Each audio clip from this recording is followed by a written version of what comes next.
Ladies and gentlemen, it's the comedian!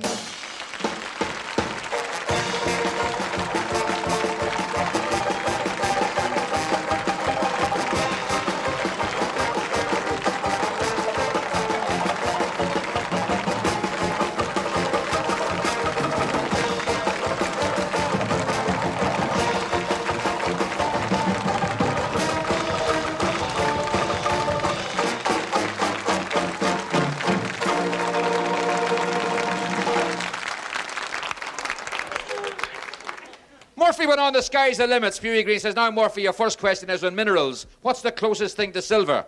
He says, the Lone Ranger's bum.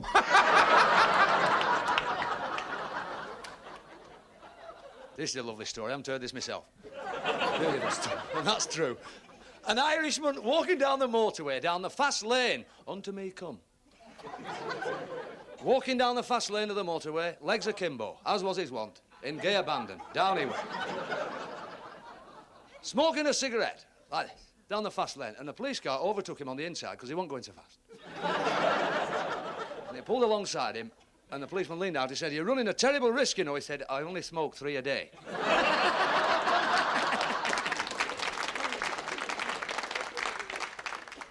These two Irish fellows were driving down this country lane for the first time in a car, and the headlights were picking up the cat's eyes in the middle of the road. I said, "Look at that, Pat, diamonds in the middle of the road." She says, "Well, what do you expect? It's a dual carriageway." I don't get that one, me, you know. There's an English fellow with a great sense of humour. He took his car to Ireland. Now, there's a sense of humour. Took his car to Ireland on holidays. And he's driving through Ireland, going about 120 miles an hour down this road, straight as an arrow, and all of a sudden a tractor pulled out of a field with 2 fellas sitting on it and stopped right in the middle of the road. And the fella said, "In the name of God..." And he turned the car round, about 5 yards from the tractor, went up the bank, over a hedge, into a field, across the field, down a gate the other side, and away, and out on the main road again, and away down the road he went towards Athlone. And one of these fellas on the tractor turns around to his mate. He says, "You know what, Mick? We only just got out of that field in time." I want you to imagine the scene now, a village garage. And in this village garage, the vicar was waiting to have his car completed because it was just being serviced. It was a 700-mile service because it was a small village. They'd only had it 2 years. And the car was there up on the ramp, and the mechanic was tightening up the wheel nuts, as was his wont, with a spanner. And he was driving away at the wheel nut, and the spanner slipped off. And he knocked his knuckles in. And he gazed at his bleeding knuckle. And quick as a flash, he said, "Hellfire!" Because he was good at repartee. And the vicar was standing back, and he was absolutely disgusted to death. And he walked up to the mechanic, and he grabbed him by the toolbox.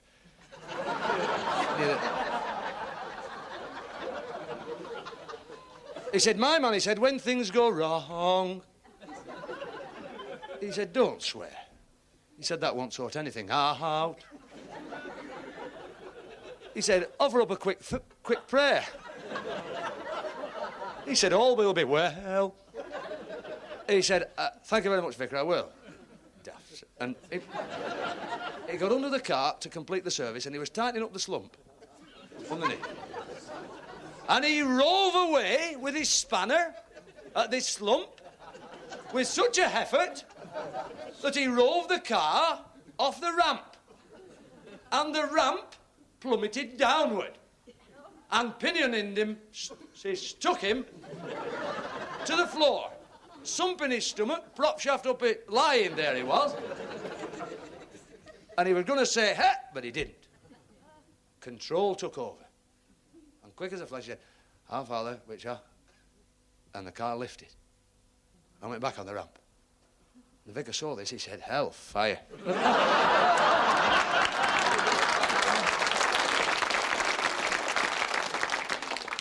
It's a load of bloody rubbish that was, wasn't it? Must tell you this one, a young solicitor, just started in business, you see, and he hadn't got any clients, so a knock comes on the door, and he lifts the phone up quick, pretending there was somebody on the phone. "Hello? Come in." "Wilson versus Jones, yes. Of course. Sit down, sir. Fella sits down. Yes, Wilson Vest, yes, £75,000. Of course we will. We'll get damages dead easy. We might make it 80,000 out of court. Certainly we will. No, not to worry. Thank you very much. Bye-bye. And he said to the gentleman, sat down, yes, what can I do for you, sir? The gentleman said, I'm from the GPO. I've come to connect the phone up.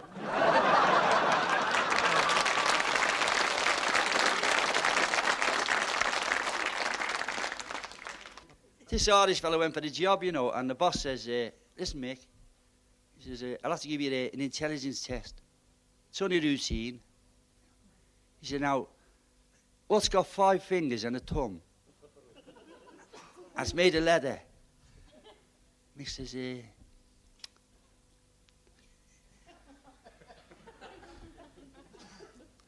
says, I don't know. He says, a glove. He said, oh, yeah.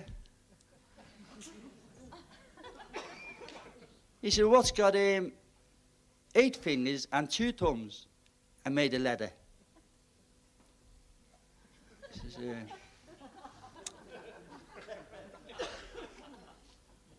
says, you got me there.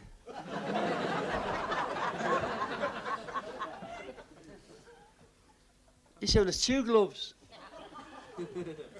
He said, oh, I never thought of that. He said.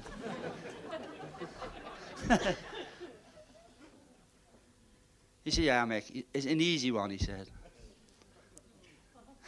He was on the throne of England from 1948 to 1961. Mick says,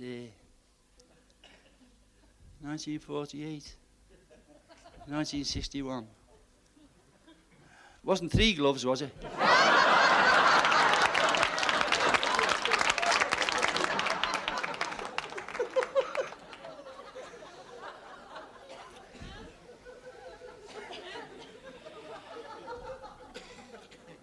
This Irish fella said to his mate, what's a chiropodist? He said, a chiropodist?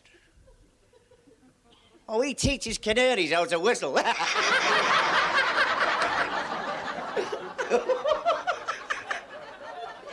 The cases, them fellas, aren't they? One fella went in a Chinese cafe, ordered a meal, paid for it, and sneaked out without eating it.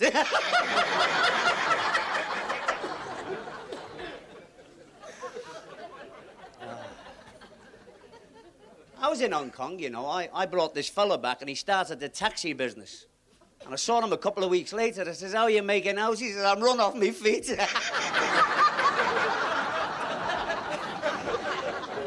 His name was Ricky Shaw.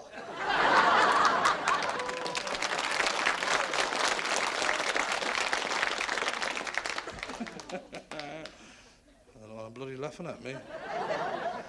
2 Irish fellas laying paving stones there. They stood there in the wellies laying these paving stones. Flags, you know. And a big Rolls Royce pulls up and the fella in the Rolls Royce sat there for hours watching these 2 Irish fellas putting the flags down. Mick said, who the hell's he, Pat? Go and have a word. He said, I will, yeah. I will, yes. I will. He said, excuse me, sir, do you want something? And the fella in the Rolls Royce said, no, I'm just watching you chappies lay the flags. So Mick said, are you in the same line of business? He said, no, I'm a scientist. But I work just as hard as you chaps.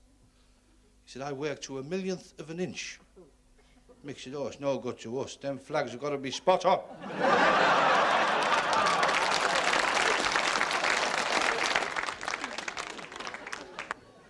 2 big, strong Stretford enders going down to London to see Manchester United play West Ham.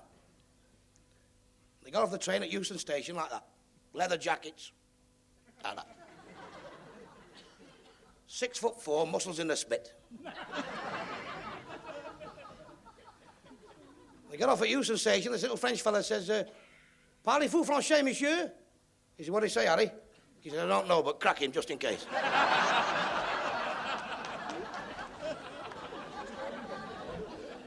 Yes. Manchester United, listen, Manchester United. They were in Italy. Any Manchester United supporters? Not many, there's only 2 in the bloody place. And they were the 2 at the match last week. No, I shouldn't take the mickey out of United. They went to Rome, you know, playing Italy. Remember when he went to Italy? And he had an audience. I'd love an audience with the Pope. Wouldn't you, girls, from St. Augustus? St. where? Sebastian. Oh,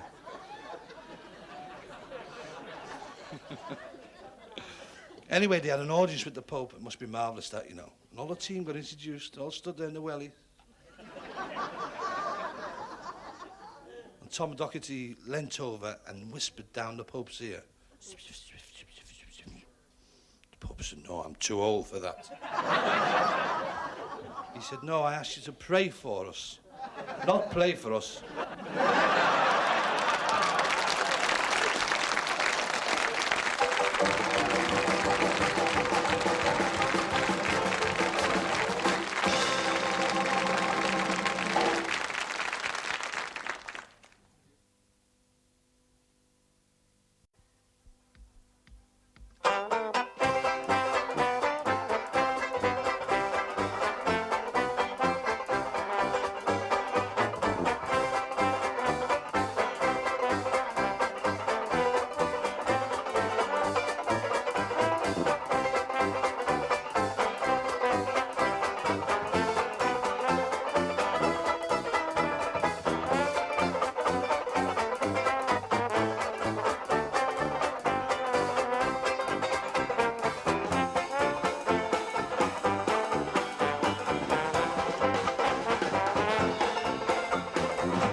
There were two old ladies lived in Morecambe once, and they'd never been out with a fella. They were frightened, the fellas, these two ladies. And they really locked themselves in the house. They had the groceries pushed through the letterbox and everything.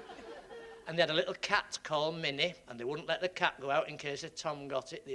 They hated all the male sex animals or anything, you see. They didn't like them.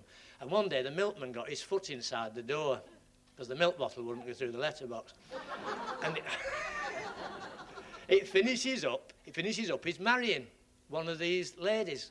And the other one's scared to death. She says, I'm worried for you. Going off with a man like that? You must send me a telegram first thing in the morning, let me know you're all right. Telegram arrived, it said, let Minnie out.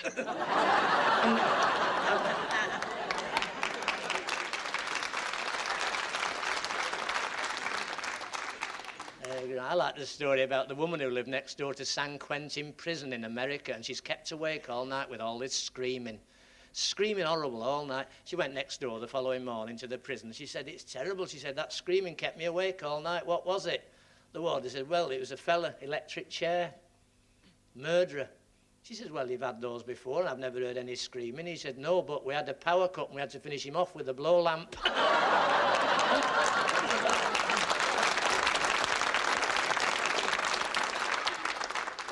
Actually, my pal Murphy, he's Irish, through a friend of his father's.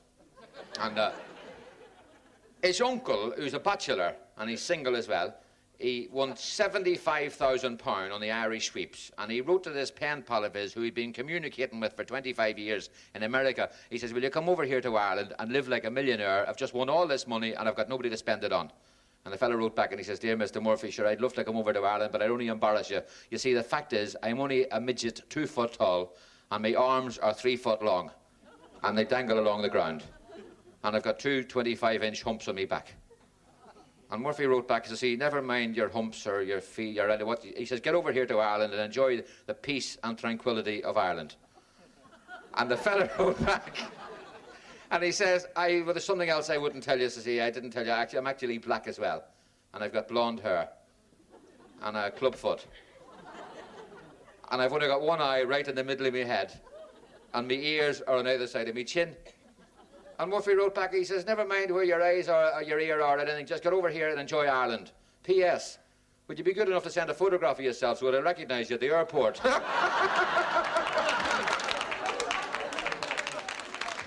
ought to get it down here. There you go. Sup up, McGregor. Oh, I like England. I'm living in Yorkshire. You know Yorkshire, it's the only county in England with Chinese rent men. When they knock the door, they shout, "Shin Tin."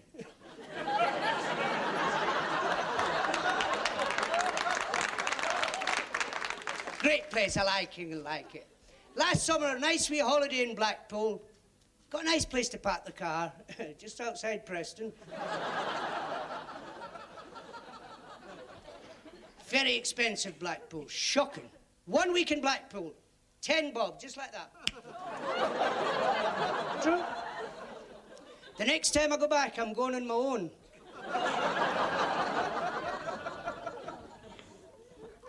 Lovely digs, but fleas in the bed, fleas.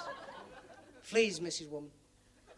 Big ones, oh, big ones. If you're not in bed at 12, they came looking for you.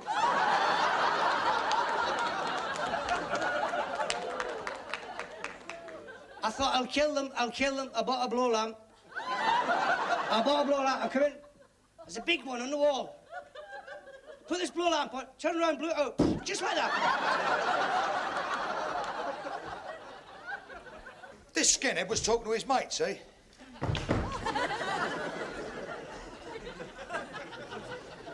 So he said, "You like me car?" His mate said, "Yeah." He says, "Terrific, like that, terrific, like it, yeah, terrific, that." He says, "You got a flat tyre?" Yeah, he said, "Oh, haven't I?" He said, "How you get that?" He said, "I'll run over a bottle." He said, "Didn't you see it?" He said, "No, it was in this geezer's pocket."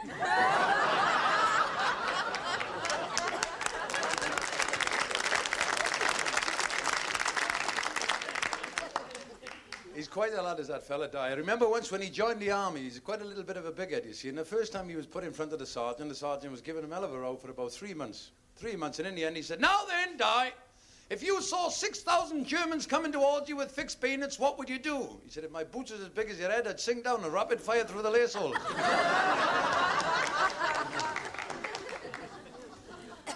When he was having his medical, standing next to him were 2 big Irish navvies and one of those gentlemen of the fair sex.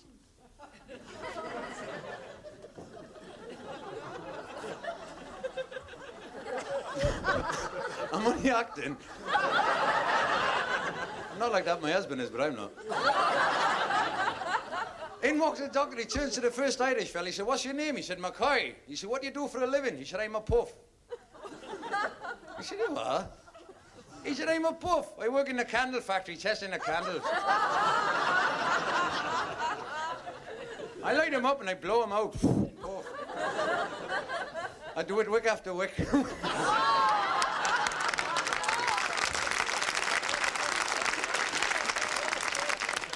In walks the second Irish fella. He said, "What's your name?" He said, "McCoy." He said, "What do you do for a living?" He said, "I'm a puff."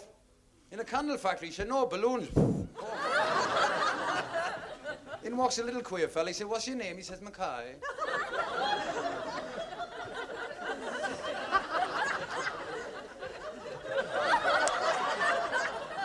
He says, "Suppose you're a puff?" He says, "Yes."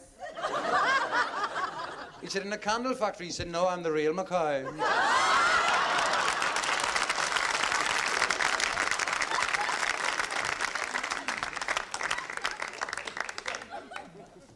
I went to the doctor's last week. He said, "Stick your tongue out and walk over the window."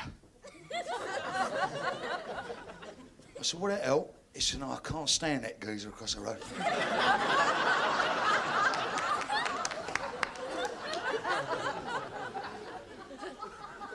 Cowboy walks into a cowboy saloon with his guns blazing. Bang, bang, bang. Bang. Bang. said the fella behind the counter. He said, "Guess I shot a right, barkeep." He sure, son.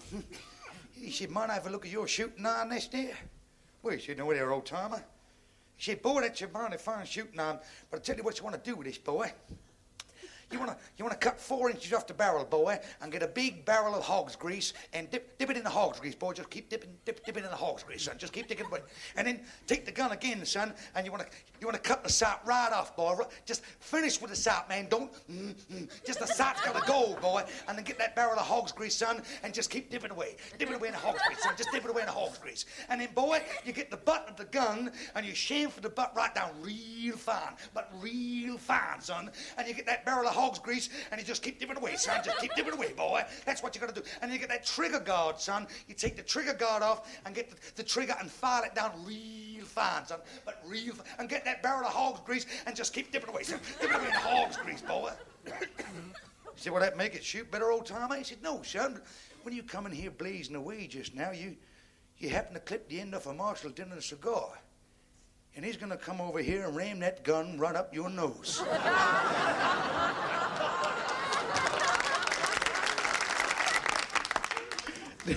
These two nuns driving this little car, nice, it's going. That's how they go, these little cars. And then suddenly it went. Like that, kept jugging, ran out of petrol, right in the middle of nowhere. He said, "What can we do, sister?" "I don't know, sister. There's a little farmhouse over there. We'll have to go and see if they've got any petrol or anything." So they went over to the farmhouse. He said, "Have you any petrol?" He said, "Certainly I have, sister." He said, "Well, I'm sorry." He said, "I've got nothing to carry it in. What can we do?" He said, "The only thing I've got is that goes under." You know, a jelly, that's all I've got left. Everything else is full. He said, "Oh, is that too loud?" "Thanks, Alec, electrician." See, so they run out of petrol, walked over to the little farmhouse it is, and he said, "I've only got the gazunder. I'll put you some petrol in that." So they walked back with the gazunder and they started pouring it into the back of the car, and the local vicar's riding past on his bike, and he stops and he said, "Well..." He said, "Well, I don't like your religion, but I must admire your faith." That would be good upstairs, Mark.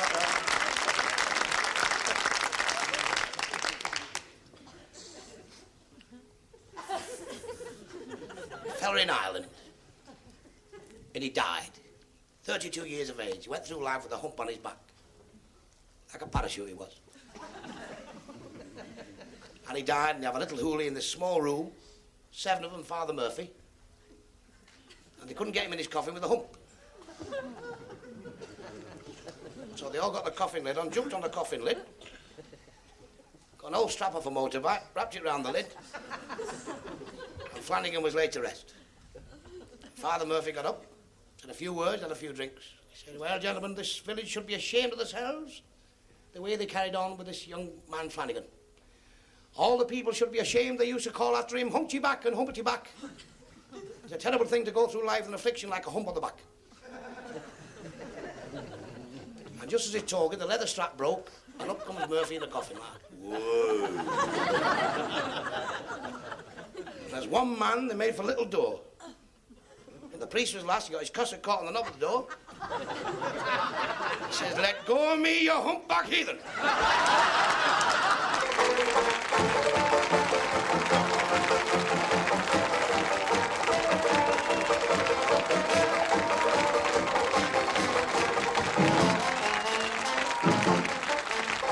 The comedians tonight were Jim Bowen, Jimmy Marshall, Pat Mooney, Eddie Flanagan, Steve Fay, Bernard Manning, Dougie Brown, Mike Reed, Bryn Phillips, Colin Crumpton, Johnny Allen, and George Roper.